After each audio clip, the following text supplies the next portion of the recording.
They know exactly how to provoke you. They know what to say, what to criticize, and what buttons to push.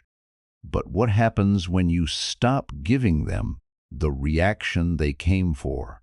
Most people think strength means having the perfect comeback when someone disrespects them. But real strength often looks completely different. It is the ability to feel the anger, notice the urge to react, and still choose your next move with complete control.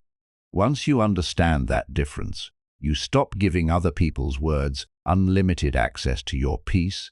The most powerful thing you can do when someone tries to provoke you is sometimes the one thing they desperately hope you will not do. Nothing. Not because you are weak, not because you have nothing to say, and certainly not because you are afraid. You stay calm because you understand something most people learn only after years of unnecessary conflict. The moment someone can control your emotional reaction, they have gained access to your mind. Think about the last time someone said something designed to irritate you. Maybe it was a disrespectful comment from a coworker. Maybe someone you cared about suddenly became cold and dismissive. Maybe a family member criticized you in front of everyone. Maybe someone sent you a message that you knew was intentionally provocative. You felt that immediate pressure inside your chest.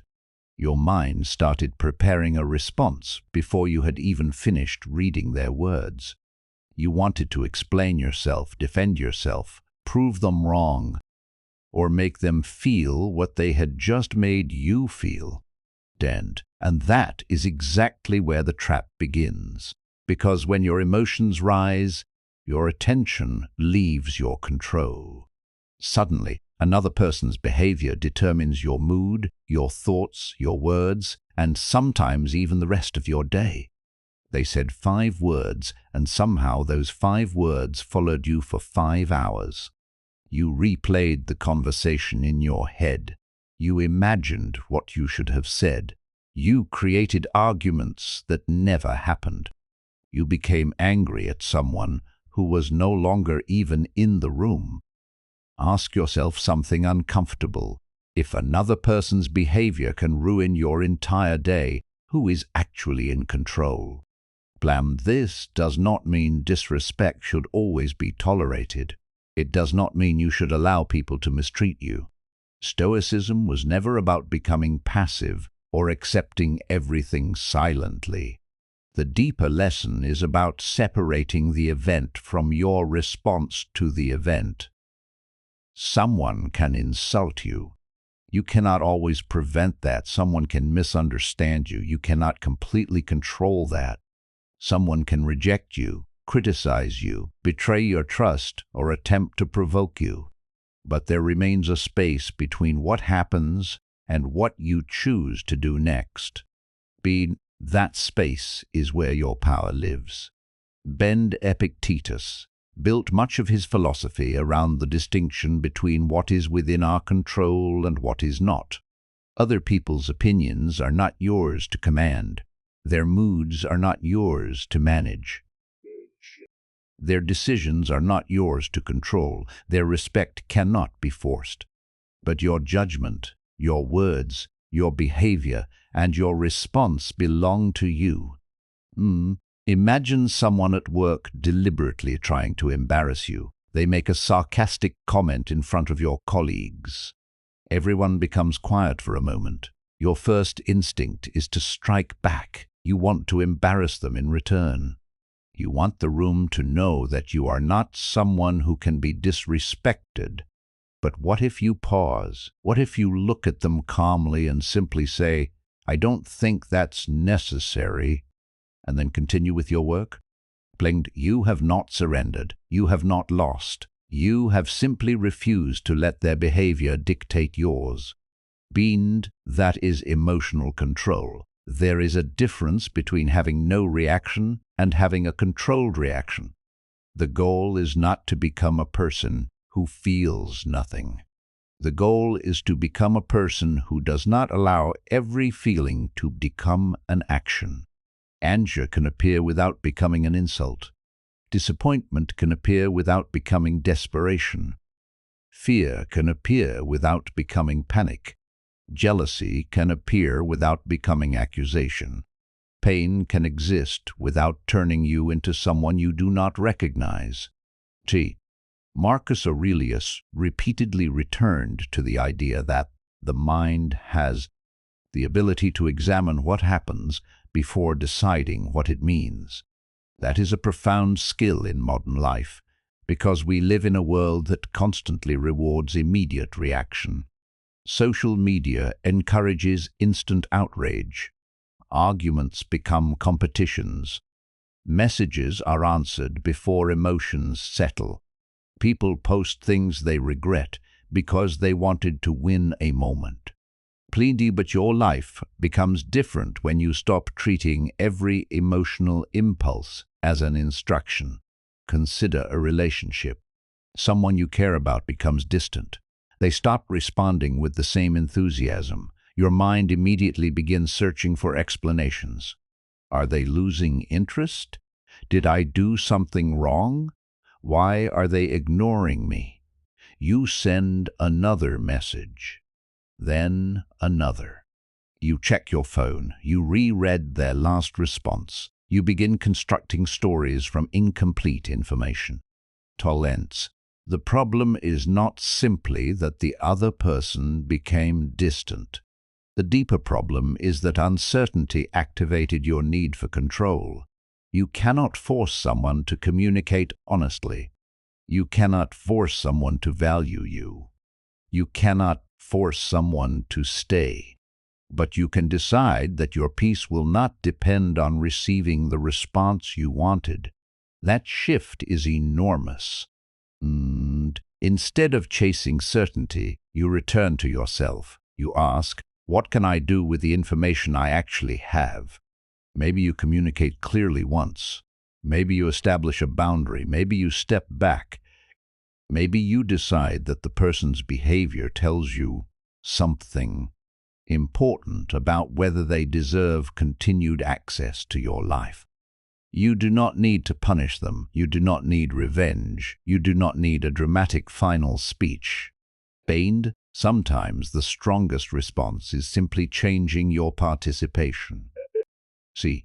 Seneca warned about the destructive nature of anger because anger often convinces us that losing control is a form of strength. It is not. Anyone can explode. Anyone can insult. Anyone can send the angry message. Anyone can slam the door and walk away. But it takes far more strength to remain composed when your emotions are demanding immediate action.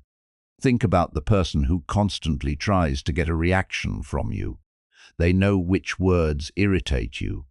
They know which topics make you defensive. They know exactly how to push your buttons. And every time you react exactly as they expected, they learn something. They can still control your attention. But imagine that one day they provoke you and nothing happens. No angry message, no explanation, no emotional argument. No desperate attempt to prove yourself. You simply observe, decide, and move accordingly. That person may suddenly realize they have lost something they never truly owned, access to your emotional state. This is why not reacting can be so powerful. It changes the psychological dynamic. When someone expects emotional chaos and receives calmness instead, their influence decreases. Ask yourself, is this person worth the peace I am sacrificing? Sometimes the answer will be yes. A meaningful relationship may require a difficult conversation. A mistake may need to be corrected. A boundary may need to be clearly communicated. Emotional control does not mean avoiding necessary conversations. But sometimes the answer is no. Sometimes the person wants an argument, not understanding. They want attention, not resolution. They want you emotionally activated because your reaction gives them a sense of power. You do not have to give them that gift. Imagine receiving a rude message late at night. Your heart starts beating faster. You type a response, then you stop. You put the phone down. You sleep. In the morning, you read the message again and suddenly realize it does not deserve the emotional importance you gave it. Nothing about the external event changed. You changed. That is the real practice. And you begin creating a delay between stimulus and response. You breathe before speaking. You read the message twice. You ask whether responding will improve the situation or simply discharge your anger. You ask whether you are acting from self-respect or wounded pride. That last question can change everything. Because sometimes what we call defending ourselves is actually our ego demanding validation. Fundy, you do not always need to prove that you are intelligent. You do not always need to prove that you were right. You do not always need to convince someone that they treated you unfairly. There are moments when walking away from the argument protects your dignity more effectively than winning it. And your goal is not to win every interaction. Your goal is to remain someone you respect after the interaction is over. That is a much higher standard. When you master this, something else begins to happen. You become harder to manipulate. People cannot easily pull you into emotional chaos. Criticism becomes information rather than an automatic attack. Rejection becomes redirection rather than a verdict on your worth. Someone's anger becomes their emotion rather than your emergency. You begin to notice that calmness gives you information. When you are not emotionally flooded, you can see people more clearly. You notice patterns. You notice who respects your boundaries and who repeatedly tests them. You notice who apologizes and changes, and who apologizes only to repeat the same behavior. You notice who wants a relationship and who simply wants access to you. Reaction creates noise. Composure creates clarity. And clarity allows better decisions. There may come a moment when someone expects the old version of you to appear. They provoke you the same way. They say the same words. They try the same manipulation. But this time you are different. You do not need to announce that you have changed. You simply respond differently. You might calmly say no, you might leave, you might establish a boundary. You might correct misinformation once and refuse to debate it endlessly.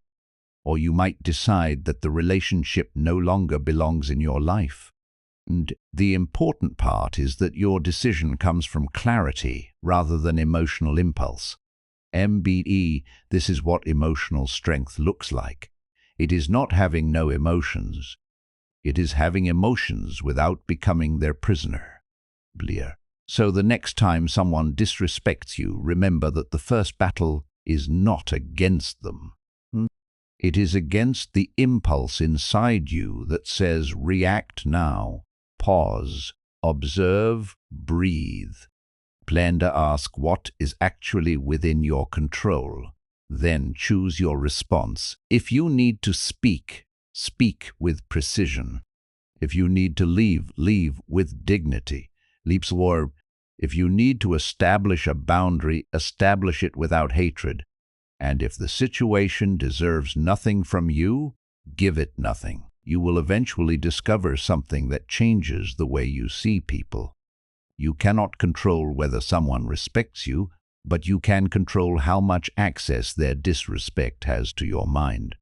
You cannot control whether someone understands your value, but you can refuse to spend your life convincing them of it. You cannot control what people say about you, but you can control the person you become because of what they say. And that is the freedom Stoicism offers, not a life without difficult people. A life in which difficult people no longer determine who you become.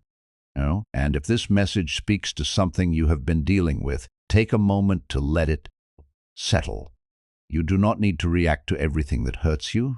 You do not need to answer every accusation. You do not need to chase every explanation. Sometimes your greatest response is the discipline to remain yourself.